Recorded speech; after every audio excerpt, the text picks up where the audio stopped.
My guest today is Gary Ehlenberger. Gary is a retired staff scientist and a member of the technical staff at Motorola. His expertise in semiconductor manufacturing and development were diffusion, ion implantation, process optimization, experimental design, and simulation programming. He's currently researching interesting and unconventional theories in physics and keeping up with the latest developments in mathematics. He's also a professional didgeridoo player. Welcome to my show, Gary. Hey, how you doing? Good. So since I've got you, you're a hard one to pin down. You and I both worked in manufacturing on a process that's similar to what the solar panel industry uses to make cells for solar panels, right? Yeah. People don't understand that. They think I'm the devil when I say this, like I don't like solar. I'm not saying I don't like solar. I've had solar way back 20, 30 years ago when nobody had solar. What they don't understand is it's not free, meaning there's pollution created in the manufacturing, and it's kind of a lot of toxic stuff. So explain the process for those who have no idea what a semiconductor and a chip is, that don't even understand that a solar panel is actually a little computer chip. It's basic. I, of course, use solar panels. I mentioned to you before that I have an old panel that's brown that's still working. There is a value for me on that, but I'm also very familiar with all of the toxic chemicals. I actually had a problem from the toxic chemicals, and I had to go to an environmental doctor for treatment. And I was in really bad shape. The insurance dropped me because the guy I saw, environmental doctor, was kind of an ear, nose, throat, and then he got toxed out with spraying black widows and in shorts in the summer and absorbed that insecticide, and it was screwed me up. So I had to go through a detox and rev up my liver and all that stuff. And it took me about 5 years, 10 or 15 different nasty symptoms, and they're all gone now. And what were the chemicals? We have all these chemicals in the acid, the carts, they had the solvents and all that stuff. A lot of that stuff metabolites from some of the nasty solvents they used. Trichloroethylene? Yeah, all that stuff. Yeah, all that stuff. I had 3 of the metabolites. I forget exactly which one they were, but I had them in me. And of course, the avoidance after I left Motorola, I wasn't being exposed, and that helped. But then there's ways you can increase your glutathione and all that. I got addicted to a whole bunch of supplements that this doctor would put me on. But it did. What about the BCl3, the boron trichloride? You're really not exposed to that much, like, because it's in the tubes. Yeah. But it goes out the stack into the city air. Well, yeah, trichloroethylene, it leaked from tanks and went into poison the water supply. Then there's the arsenic, right, for the implant? I really watched out for that one. I didn't have that kind of exposure to that. And of course, the implant, when you do the implant, it's all through you got these accelerators, and you ionize whatever you want to boron or whatever you're trying to select. That ion goes in and bombards and penetrates with acceleration, to do your... Basically, for those who don't know what ion implant is, it's like trying to put a solid into a solid. You can't do it no matter how hard you push. Ion implant means you put so much energy to it and heat or pressure. You literally push something solid into something else. What's kind of nice about it, they have scan versions versus other, but you're actually counting each charge when it hits the silicon. You kind of integrate all that stuff, and you can very accurately compute the dose that's necessary for all the stuff when you do the diffusion and from the implant. What I'm getting at, Gary, is people think they can recycle solar panels, and you can't. That's silicon once it's been implanted with stuff. Yeah, but sometimes there's small amounts. You can take care of those things. You can, for example, hazardous kind of stuff. Let's say you had really like radioactive stuff if you built an incinerator that didn't leak any gases, we mine, we melt, smelt, and then from rock extract all the stuff out of it. Yeah, What you're speaking of now, this it's is the few. hypothetical. It's not actually, we don't have it. They're working on that, and that's you can have these small confined things, and you can actually get rid of toxic stuff, turn it into some kind of a, let's say, a radioactive ball of glass stuff that doesn't erode, things like that. Rock, we turn stuff back into rock, which is locked in, and that's the only future way of handling these things. Ultimately, we're going to be able to mine minerals out of the ocean, bring them out and extract it. And these are But at potential. this point in time, you throw No, your solar panel in the ground, you can't recycle, it can't be. no, it has stuff, but there's a lot of stuff that's locked in. I Mhm. mean, unless it's very soluble, and you have to look at all the chemistry around it. No, But Gary, when I throw my solar panel away 20 years from now, I'm not looking at the chemistry. I'm putting it in the trash or calling the pickup to do it. Well, yeah, yeah, it's going to be part of the landfill. Now, Yeah. we should not be having any landfills at all anymore. I mean, we have to get away from that kind of stuff. Well, then And let's talk about your solution. You're talking about not just for solar panel, but for anything, our waste, basically incinerating it to the 10th degree, to like a super incineration, right? yeah, but you cannot release any gases. Yeah, you have high pressure, carbon dioxide, and all that stuff. How to make rock, molten rock, and lock everything back into it. So So to turn it is the back. purpose to make a rock that's still toxic, but it's Well, for example, all your bad organics are gone. Benzenes and all these nasty carcinogenic chemicals. because They're you all broken oxidize up. them to you They're burn them, all you broken oxidize. down into very at high temperatures, all the carbon stuff kind of just goes It would be a away. combustion process. This is technology that we'll have to be with. People don't understand when you burn something, combustion, the byproducts are carbon dioxide and water vapor. Right, but What do you yeah, tell those people? I'm not one of them who are panicking over global warming because they think carbon dioxide is the problem. You're basically talking about making a bunch of carbon dioxide. it locks in back into the rock. So you have to get the right temperature and all that stuff to do it. But Well, it's if all you superheat something and you burn it, and you're going to need oxygen to do this oxidation process. You're going to break that benzene down into something less harmful with the oxygen and the heat. The byproducts are going to be carbon dioxide and water vapor.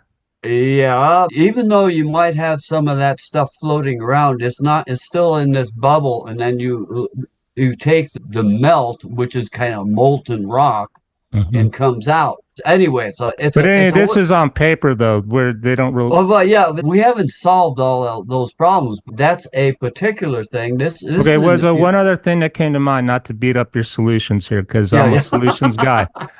One reason we might not have it is we built the solar panels to conserve energy.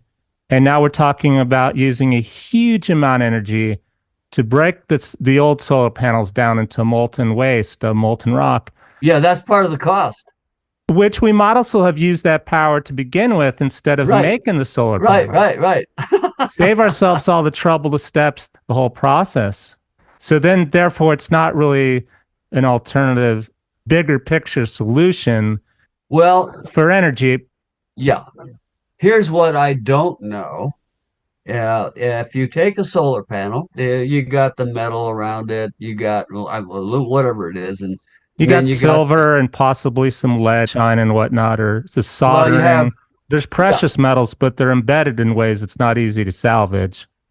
right. Now, what I don't know is they'd have to do some experiments where they would see what the elements in the ground and the media, if you're burying it in the ground, right, as a solar panel, right? Now, you could smelt those and then recover the thing. You could do that. I would like to see some experiments where they bury something and then see what happens to it when they expose it to stuff that's exposed in the ground with certain pressure and all that stuff. It's very interesting, but I haven't seen any experiments to see how much is leaching out. Have you seen anything with that? I'm not worried about the leach out. It's just the principle that people think solar is so the holy grail. And you have to figure health effects. I mean, I had some problems with that. Besides health effects for us, the health of the planet, you're Well, burying something in the ground that is toxic, and yet you're saying that this is the best thing ever and it's free energy and it's solar is the greatest thing. And it's not recyclable. It's toxic to make. Yes, we're not burning gas or oil, maybe. Is there a hybrid solution, a third solution, another type of, besides nuclear power, of course, that's clean all through the cradle to grave, the whole life cycle? I'm the planet Earth guy. Like, I love the planet. yeah, I'm with you on that. And for a while, even though way back in the day, I was around when this term came up, renewable energy. In the last year, I couldn't wrap my head around what are people talking about renewable. Someone goes, yeah, it's the sun that comes up every day. Well, it comes up every day, but how is that renewable? I mean, the sun itself is not really renewable. It's got a life cycle too. But that term they're using as if it's free and it has an impact. Well, they're getting better at estimating total cost because you have to look at all these different parameters that you're discussing and I'm discussing, and the technology is advancing, but a lot of times greed rules, and then Money is always the yeah, and driving then force. and of course now they want to make it easier to pollute. I mean, that's what's going on now here. Not Well, good. Gary, it was easy back when I worked with you. The permit landed on my desk for pollution, while the people around the community, complained about seeing colored plumes, and I wouldn't sign it because as the new engineer, I'm like, I don't know if we're not polluting. And it was our manager that said, Dan, you just do the equations and then we have the scrubber and it cleans the air 99%. And then you only put out 1% and the city allows that. And Yeah. how do we know it works, the scrubber? Whenever you have chemistry, you assume one byproduct, maybe formaldehyde, carbon dioxide, water vapor, whatever. Simplify. There's all those intermediate reactions in chemistry. All those intermediate reactions. Yeah, right. And that's not accounted for. And how do you know your scrubber cleans that? So they took me up to see this big scrubber, which was huge, like a big room with air, with a water cascading, like a swamp okay. cooler. And Yeah. $1 million air scrubber. Right. How do we know it works? Well, though, how it works is you measure stuff. You measure stuff coming out of the air. We never did. We never did. No, but that's being stupid. Okay. Here's how people don't understand how the real world works. Even Intel right now. Yeah. You buy the scrubber. The company says it works. Your boss is like, well, it wouldn't even be our job as engineers making this. It would be facilities. The facilities would install it. They did install it. I didn't even know the thing existed. We're down below, on this 3-story building in the middle building stuff. And in the top and the bottom of the facilities, there's a disconnect. And at the end of the day, nobody's job is to go, the city is not making us. It would take the city making us do that.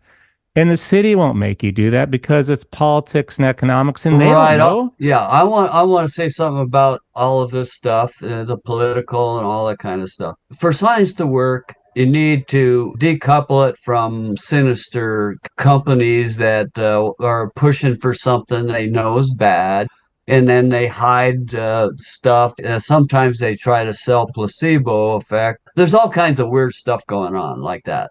Science really does work, but you have to be uncorrupted. And basically, our understanding of things, our knowledge of things, has to be more pure and going for truth the best we know, And of course, everything, the companies are trying to hurry stuff up, get it out the door, whatever, make their money and all that stuff. And so we lose a lot of things and bad things happen. We lose understanding because it's not ready yet, because we haven't investigated. If I'd shut the process down, well, if I didn't sign it, someone else signed it. Yeah, okay. If we had gone, you know what, we're going to shut it down until we figure out a way to measure what's coming out of stack, because how do you even measure that chemistry and what's the equipment? There'd be thousands of people potentially unemployed or laid off if we stop production.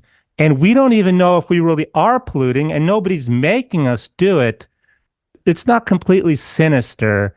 Well, no, it's lack of information a lot of times and understanding, And basically. moreover, I think when, as a society in general, when we build something new for technology, so the question is, you're the older guy, when you built it, why didn't you go, okay, before we, Built what?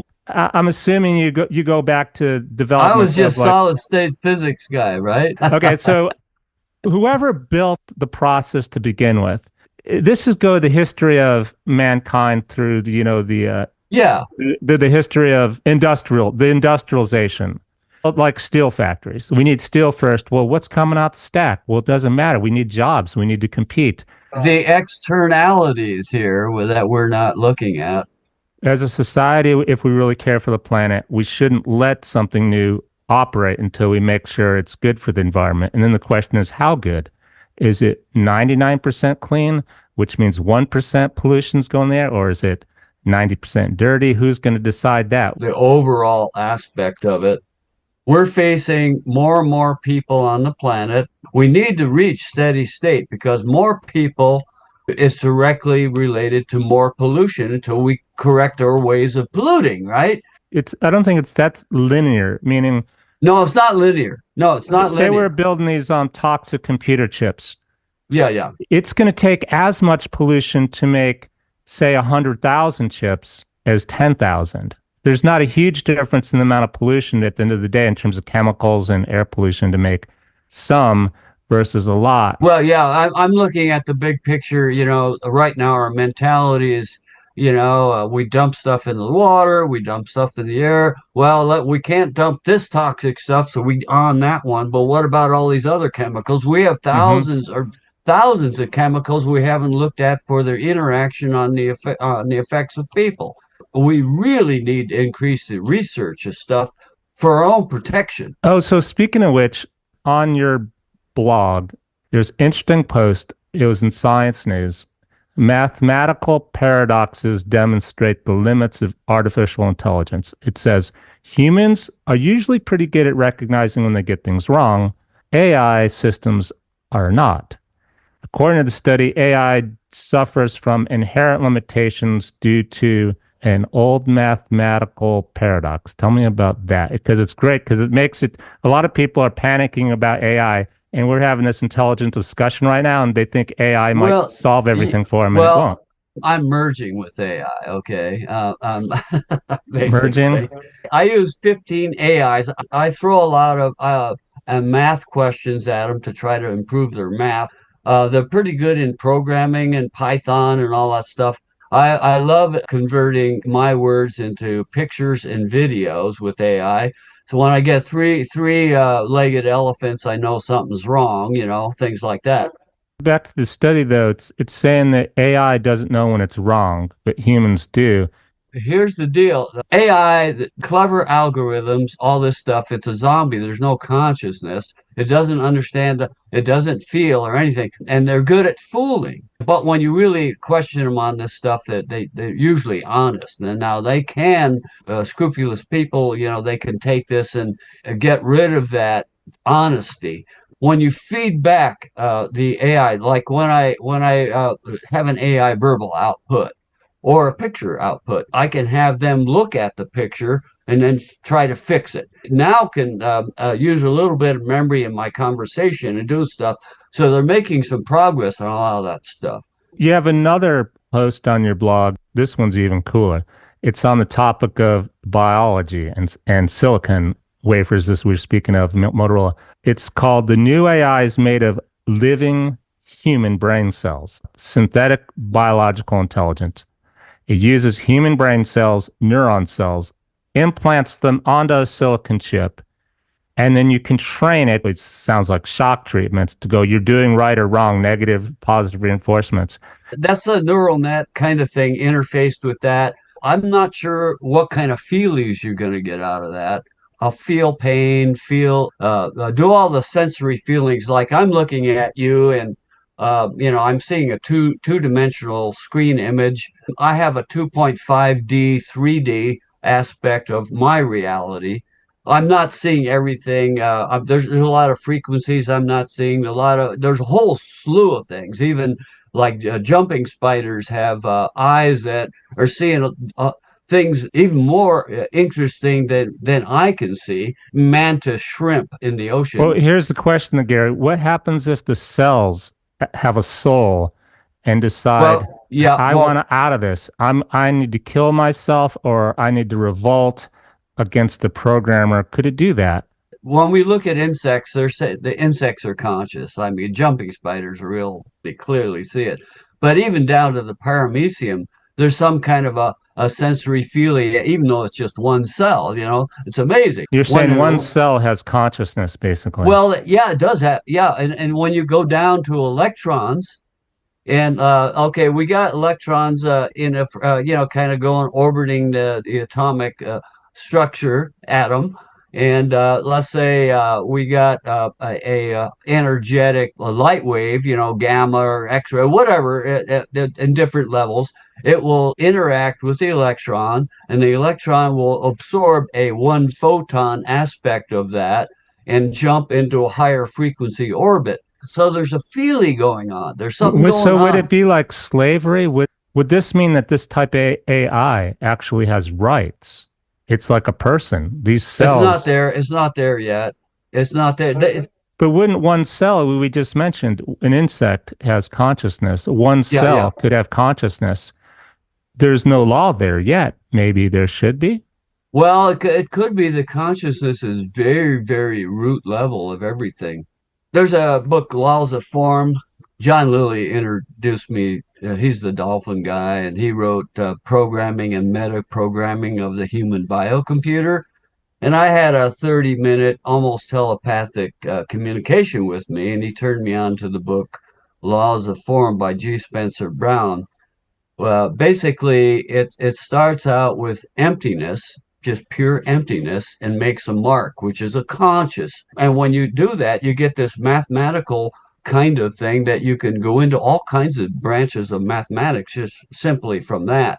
So And they basically, every cell would possibly have consciousness that would open well, yeah, Pandora's box. they have run them. They've already brought it down to the cell, that the consciousness of that. But I think it goes even deeper than that, because I'm exploring with mathematics. With a camera, for simplicity, a black and white, a two-bit possible black image, white. You can get more bits per pixel, but for the sake of it, just let's simplify it. And let's say I had 10,000 pixels or 10 mega, whatever. The total number of different pictures that I can take with that black and white camera would be to the 10,000 or however many pixels there are. That'll give you the total number of different pictures. When you have, it's a string well, a lot of zeros starting out with, call that white. And then when it's all filled with ones, call that black. At the extended end of all possible different pictures, you got one white picture, one solid black at the end. And in the middle, you got all these combinations. Now you can just expand that to more bits per pixel, you have color. So I use that set of finite set of different pictures that given digital camera will take as I call it pseudo infinity. And I use that as a tool to really explore infinities because I'm into infinity. I'm an infinity mathematician. And when I started studying Conway's surreal numbers that were infinite surreals, I can do infinity arithmetic with it. And I'm playing with that. I've gotten into now starting out with emptiness as a zero-dimensional pixel of empty and missing pixel, and then form as a zero-dimensional form, and then I add with and without properties. So 2 to the aleph 1, which is uncountable infinity. And what will you do this, Gary? Like, what kind of problem in the world can you solve? This basically shows that when I do this, I get all possible mathematics, all possible physics, our world, our all possible Einstein block universes in this set and this is a dynamic set. It has all the different dimensions in it. And I'm looking at you in the screen, and that I'm talking to you with right now is in this set that I discovered. Conway was in a daze when he discovered. What world problem? What people problem This can you is this solve is with that? this is a philosophical aspect, Just to but study the concept of infinity, what it means in emptiness. yes, because I can't throw out infinity. Mathematics and the infinite's alive and well. A lot of the Yeah. physicists don't like infinities that much, and they try So to. along those lines, you mentioned string theory a lot. You were into string theory. Are you still Yeah, string theory's got a problem now. It's not really good at predicting it. You kind of go to a multiverse. And I have a friend from Helsinki, Finland. He has got an eight-dimensional theory. I don't understand how. what is Well, string theory? you can have pin strings vibrating. You can have closed loops vibrating, and they use this. But what's waving? They come down to these little kinds of things, and they would call ones the gravity and all this. It's a nice kind of thing, but it leads to multiverses. That's the problem. I've heard it used, string theory, as a way where there are other universes operating at different frequencies existing in the same time and space as we are. We just can't see them. It's like changing the channel on the radio. If you changed it, we would be able to see them. Somehow, string theory Yeah, is yeah. used to work with these multiple dimensions and other realities. And maybe they could explain ghosts and ETs. Yeah, And on physics, I don't know. Will the real physics theory stand up? We don't know. We don't well, know. they're all theories and philosophical anyhow. Yeah. So, like, what do we know about now in math? We get okay, one plus one, two, whatever. We got that, and then there's some weird stuff in math too. We have pluralism, which is a kind of like an open multiverse of math. That's on the other side of it. We have Ultimate L by Wooden, who's trying to make the continuum hypothesis true and crop these mess of infinities. So there's a war going on between pluralism and ultimate L, and nobody knows. So I can't really say on that. There's a lot of unknowns in math, whether there's an infinite number of twin primes, and I look at is there an infinite number of repugnant part of twin. Why is this infinity thing so interesting to you? Because basically from my 1962 peyote experience, when I expanded and the universe became a bubble within me and all kinds of weird stuff, that part of my experiences led me to mathematics. It led me to mathematics to Okay, try to understand it all, I and see. of course the physics and all that. But can you understand it without mathematics, or did you think mathematics would allow you to understand it? I'm more of a visual person, and I can, at a moment's notice, for example, make non-computable an example. Well, I'm wearing my pi shirt. Can you see it? Yeah, yeah. Pi is, it's a transcendental number. We can calculate it. Back to your peyote and your other experiences, what did you see or feel or think that made you think, I'm going to study mathematics and I'm fascinated with infinity? Everything that I had later kind of confirmed and put that on steroids, so it all put Hmm. put together, So But we're talking 50 years now, more or less. yeah, I'm going to be 86 in March 28th. Have you made progress since you initially became interested in math and infinity? Yeah, my latest thing looking at emptiness and form with properties, with and without properties. And form takes on the form of atoms, waves, particle, all that stuff. It's all in there. So any thought that I have any written thing I read, it's all in this set, and which is interesting to me. Interesting, anything that I can think about is in anyone else because the nature and the way I look at it, I can't refute what I discovered. So that's why I'm kind of in a daze like Conway was when he discovered the infinite Well, surreal I number. lost you now. By days, you mean confused or No, no, like, wow, what is? I mean, this is very interesting. I mean, wow, what? I mean, when you're staring at something that is so amazing, hmm in the deep level of take the word understanding. Okay, do you understand elephant? How much do you Well, understand about it? if you Google problem solving, that's what comes up. What do you see when you see an elephant, or if you feel it when you see an elephant? Well, when I get three-legged elephants out of an AI, but I can improve that by feedbacking and all that. But the thing is that, and they get a PhD, he might know about the bacteria in the gut of an elephant. I mean, a lot of deep knowledge. Choose anything, whatever. How much do you know? What do you understand? Well, you start looking at it, and oh, I glass and this. What factory was it? When you start pulling everything into on the understanding, peeling off the layers of the onion, hmm you're never done. Those are good enough. Okay, and then you move on. You could get stuck on trying to understand minutia for the rest of your life. What's the driving force behind trying to understand it? After the curiosity, is it safety? Is it fear? Is it can I make money off it? Will I lose money Well, off it?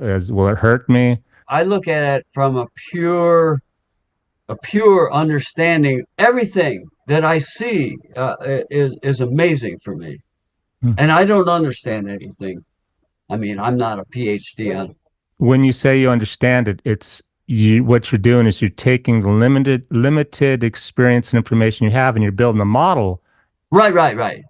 Yeah, yeah. That's what we're doing right now. I'm projecting. I see you. I mean, all this information goes upside down in me, and I pop out my model and my subjective, like everything else. I mean, hmm earthworms with no eyes. I go into those, Yeah. and I can actually model being inside an earthworm or a praying mantis or whatever. I do that. I call it my bioimagination practice, and it's very interesting, even though it's incomplete. I know it's incomplete, but it connects me with all life forms, whatever. It's amazing, you So know. you're 86. Your big portion of your life dedicated to since you had this epiphany that mathematics would help you understand the world. Are you satisfied where you're at with it all? Yeah, no, I am very satisfied with that. Like when I was younger, yeah, I mean, I appreciate you. You're really good at interviewing people without getting angst out, and you're calm about it. It's really, really good. And I'm gonna learn from you because sometimes I get a little okay, Well, I'll a tell little. you my secret, Gary. What is it? It didn't start this way. I was very frustrated, angry about the world, how things were going, politics, global warming, Yeah, pick yeah, a yeah. conspiracy theory. Right, right. And then one day I realized that that's not helpful to solve problems. And then I realized that no matter how much I know, like you learned about mathematics and what you're learning in your studies, people they're going to have their own model Well, yeah, we're all locked in our own models, but you need to be open to, and okay, respect each maybe I other's could I could opinions. make my model a little better, right? Yeah, Whatever. respect each other's opinions. You Oh won't, yeah.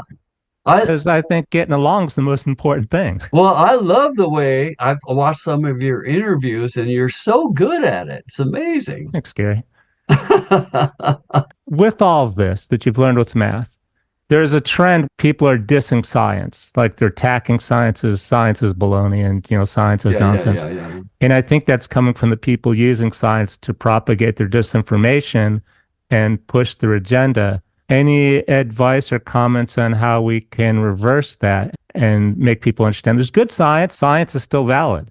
Yeah, I think they have to be honest, and I mean, science in an honest way is a good thing. You're searching for truth, something that works. Well, if you're sinister, I'm gonna use this to sell somebody and make money off of my the placebo effect, the con man, well, whatever.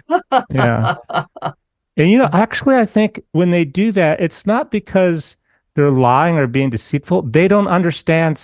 These people don't understand what they've built or what they're saying or doing. A lot of this snake Oh oil. yeah, yeah, yeah. No, that's where you're gentle in this, and I think you're very good at maybe letting them maybe all of a sudden see something that they don't know they know, or We try. maybe And what I've did you convert any flat earther?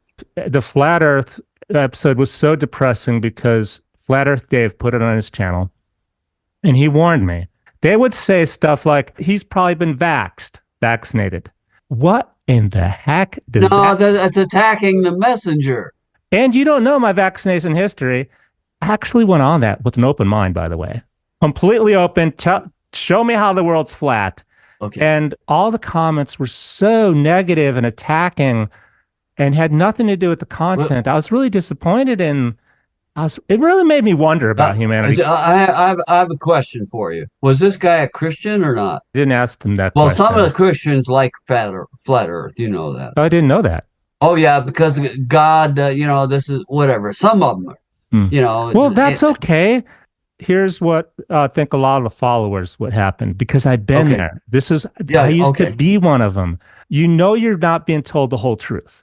We're not being told the whole truth on anything. Money, politics, aliens, pick a subject.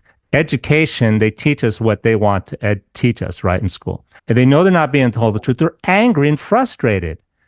And they want to know the truth. And they're not getting it. So they come up with these. Yeah. So I get it. The issue is they're stuck. And I came out of that stuckness. I don't know how. You keep thinking. You just keep thinking. You're like, why am I going to accept the flat earth as truth? And if you keep thinking, then you maybe get to the real truth. Here's my thing I'll talk about playing chess and lawyers. Okay. Playing chess, if you do not play, let's say I'm white, if you do not think the moves of the black, your chances are you're going to lose that game. All right. Mm-hmm. And the same with lawyers, if you don't really go into the other opposing thought of that subjective being, and so you have to be able to look and take it walk in their shoes, so to speak. Mm-hmm. And if we all did that, we might come to different conclusions. You perceive stuff the wrong way. Your perception of things might change if you just go, wait, could there be another explanation for someone's behavior or for the way that my teacher's teaching something? Maybe they'll get fired if they teach it a different way. But keep questioning things, like you're saying. Keep questioning things, I think, is the key thing. Yeah, that's why whenever I hear any political, whatever it is, I don't care whatever. Yeah. Well, speaking of that, okay, I'm going to get this in real quick. I'm not political, but I'm watching the Donald Trump stuff, and they're attacking him for being so blatantly criminal, right? Tell me, Gary, yes or no, Congress politics has always been corrupt, right?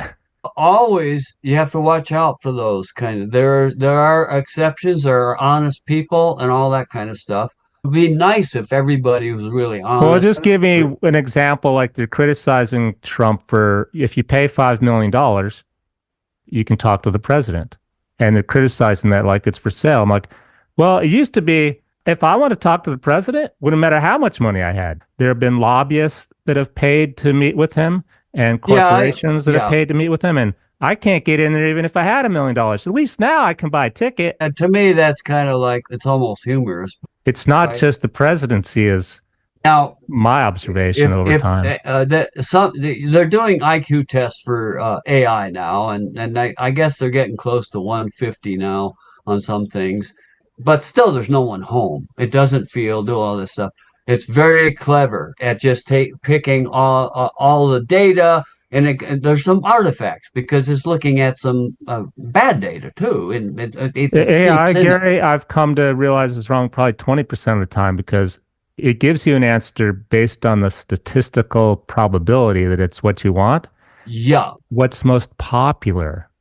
what's in the data set that's Well, possible. yeah, but that's why you have to do self-reflection and reiterate. And then And what's there's no, funny about that is then it gives you a different answer. It goes, oh, yes, you are right, Daniel. Yeah, now you changed your mind. no, yeah, yeah. The truth is sometimes hard to grab, right? Now, that's why it does better in the abstract math and computer Right. programming Yeah. Yeah. and Yeah. stuff like that. And if we ever get the general, like the goal, it gets an IQ of 250, and it's so good, but it's still fooling. Is there anybody home?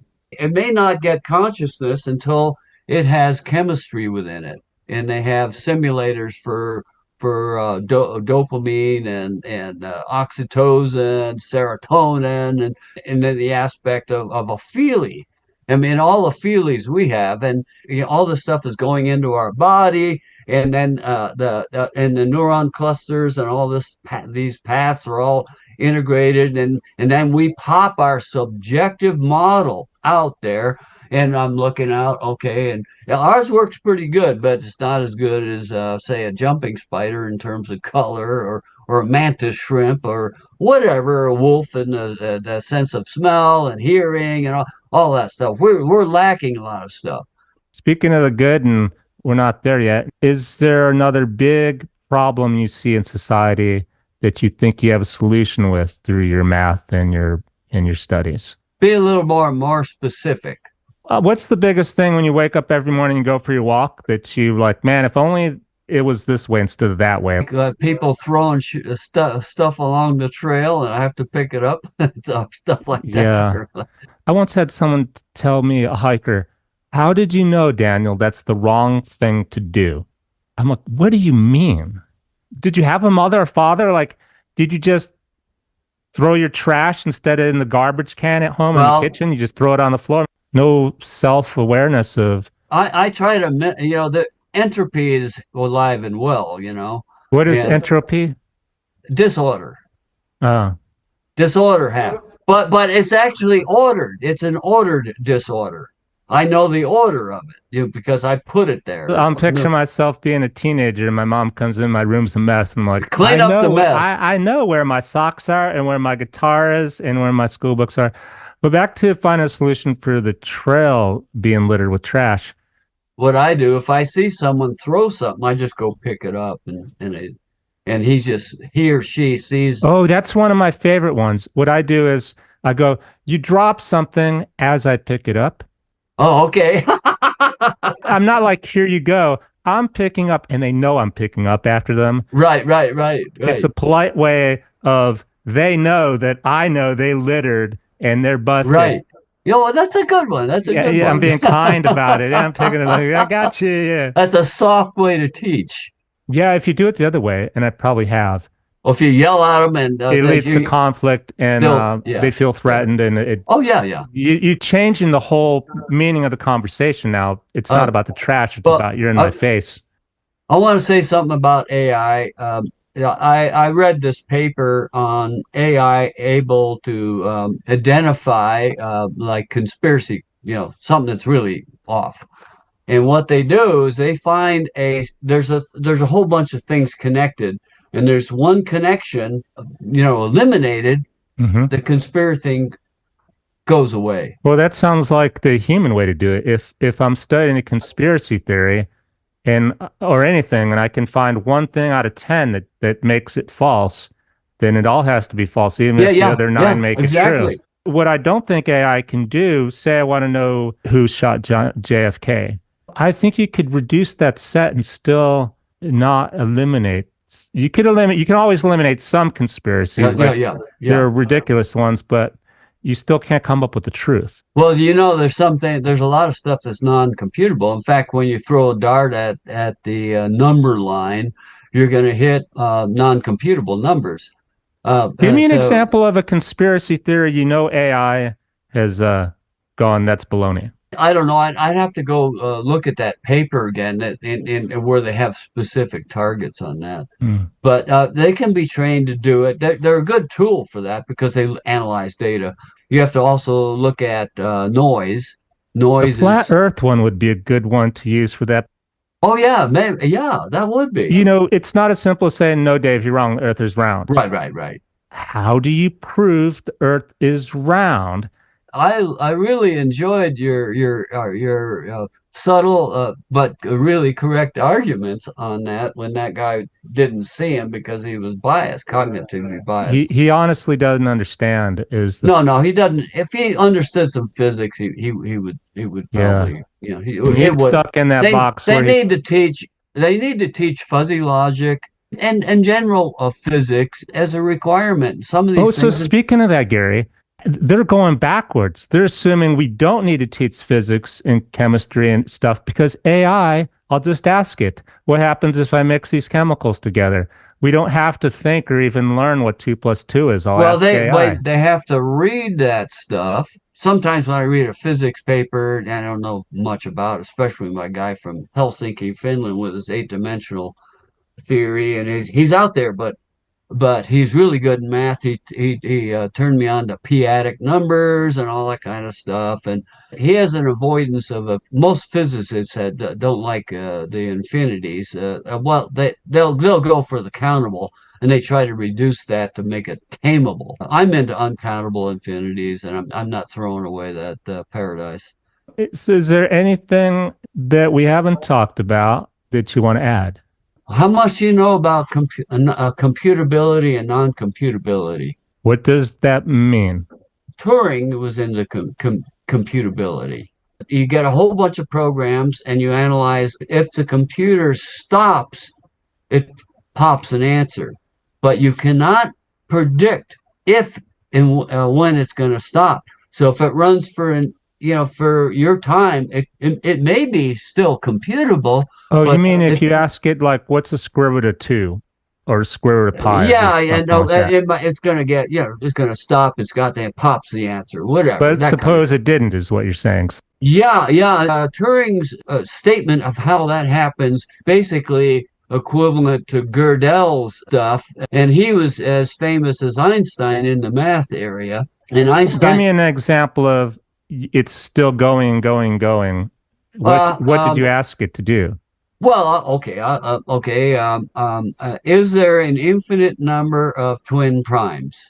You're asking AI then. Well, asking anything, they still don't know if there's an infinite number or not. I've refined it to make it even more interesting. I like repugnant numbers. A repugnant number, 11 is one. A one with 19 ones, and they get rarer and rarer. You could have your repugnants as a part of a pair of twin primes. I've thrown that out, and of course that one they might say, well, there is no, Did you whatever. get your degree in mathematics? Yeah, that my degree is math. I had a lot of math courses that. I mean, I really enjoyed set theory, philosophy of mathematics, philosophy of physics. That's great And when you get a degree in what you enjoy and fascinates you. I was a chemist in high school. I had my own chemistry lab and I blew myself up, made tear gas, got in trouble with it in high school and stuff like that because I gave it to a friend and but they didn't kick me out because they anyway, I was a straight A student. So to me, I really enjoy studying the subjective experiences of anything, paramecium, an electron, a photon. Hmm. You can, quark. They have three quarky stuff that are there's some kind of a feely thing. There's probably entanglement. What's happening with all the entanglement in quantum physics inside a black hole? Now that's part of they're very interesting things, right?